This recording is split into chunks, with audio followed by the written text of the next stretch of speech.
Let's go back in time. The date is July 2 end, 1955. The location is New York International Airport. The world was different back then. There were no cell phones, no internet.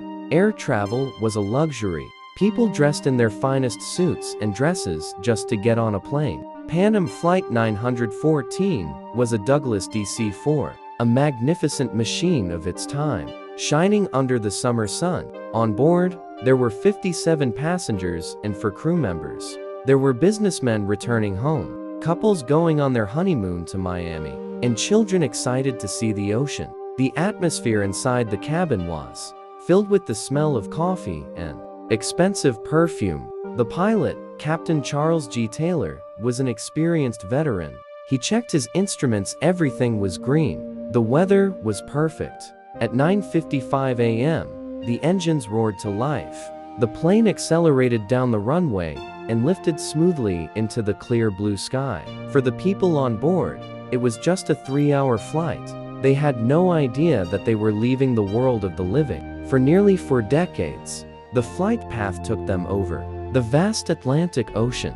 For the first 90 minutes, everything was routine. The passengers were eating lunch, looking out at the calm water below. But then, silence. It didn't happen with an explosion. There was no distress call, no mayday. One moment, Flight 914 was a blip on the radar screen in the control tower. The next moment, the screen was empty. The air traffic controllers thought it was a technical glitch. They tapped their screens. They called out to Captain Taylor over the radio. Flight 914, do you copy? Over. Static. Just empty. White noise. Panic set in. The authorities immediately launched a massive search and rescue operation. The Coast Guard swept thousands of square miles of the ocean. They were looking for debris, life jackets, oil slicks, anything that would prove the plane had crashed. But the ocean refused to give up its secrets. Not a single screw, not a single piece of luggage was ever found. It was as if a giant hand had reached down from the sky and plucked the plane out of existence. Can you imagine the pain of the families waiting in Miami? They stood at the gate for hours, holding flowers that eventually wilted. When the news broke that the plane was lost, the grief was overwhelming. Without bodies to bury, the families could never truly say goodbye. They were told their loved ones were dead. But time does not stop for grief. 1955 turned into 1960. The world went through the Cold War. Humans walked on the moon. The internet was invented. The wives who lost their husbands remarried. The children who lost their parents grew up and became grandparents. Slowly, the story of Flight 914 became a myth, an urban legend whispered by pilots late at night. The world forgot about the 61 souls lost in the sky. But they hadn't died. Somewhere in the fabric of space and time, they were still flying. Now, it's travel 37 years into the future. It is September 9, 1992. We are in Caracas, Venezuela, a busy, modern international airport. Juan de la Corte, a senior air traffic controller, was drinking his coffee, watching the radar. It was a boring, routine Tuesday. Suddenly, a phantom appeared on the screen. It wasn't a digital signal. It was an unidentified object, appearing out of thin air, right in the middle of restricted airspace.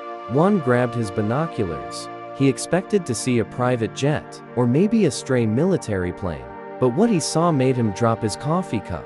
Breaking through the clouds was an ancient relic, a propeller-driven DC-4. It looked like a dinosaur compared to the modern Boeing 747 seconds on the tarmac. The plane was flying erratically, as if the pilot didn't recognize the landmarks. It was heading straight for the runway, without permission. The entire airport ground to a halt. The old plane touched down with the screech of tires. Juan de la Corte immediately hailed the plane on the emergency frequency. Unidentified aircraft. Identify yourself and state your destination. There was a long pause. Then, a voice crackled through the static. It sounded confused, scared, and out of breath. This is Pan Am Flight 914, heading from New York to Miami, the pilot said. We have a crew of 4 and 57 passengers. One was stunned. Pan Am? That airline doesn't even exist anymore, he thought. He pressed the button again. Captain, you are not in Miami. You are in Caracas, Venezuela. You are 1,500 miles off course. The pilot's voice trembled. Venezuela? No, that's impossible. We are scheduled to land at 9:55 a.m. What? What is the date today? One took a deep breath. This was the moment that would change history. Captain, one said softly, today is September 9th, 1992. Silence. Absolute, terrifying silence. Then, one heard screaming from the cockpit. Oh, my God. Look at those planes. Look at the ground. The pilot was seeing a world he didn't understand. Jet engines, modern cars, new buildings. His reality had shattered. Security guards and ground crew ran towards the plane to help. They could see the passengers pressing their faces against the small round windows. And here is the most chilling part. The passengers looked exactly as they did in 1955. They hadn't aged a single day. The pilot opened his side window. He was waving a file, shouting at the ground crew. No, stay away. Don't touch us. The look in his eyes was pure terror. He didn't see rescuers. He saw monsters from a future he couldn't comprehend. In the chaos, a small calendar fell from his hand and fluttered down to the tarmac. A security guard picked it up. He froze. It was a pocket calendar from 1955. Fresh, newer, a speck of dust on it. Before they could board the plane, the pilot slammed the window shut. He revved the engines. We are leaving. We are leaving. He screamed over the radio. The old DC-4 taxied dangerously. Turning around on the runway, it gathered speed, lifting off into the sky, leaving the stunned Venezuelan police behind. The plane climbed into the clouds and, just like in 1955, it disappeared from the radar. It was never seen again. So, what really happened? Investigators studied the voice recordings. They analyzed the calendar, but there were no answers, only questions. Did Flight 914 pass through a wormhole, a tunnel in the fabric of the universe that connects 2 points in time? Einstein's theory of relativity suggests it's possible. Maybe they experienced only a few minutes of turbulence, while 37 years passed for the rest of us. Or perhaps, this was a mass hallucination? Some conspiracy theorists believe the government intercepted the plane to study the passengers who had defied time. We may never know the truth, but somewhere, out there in the endless sky,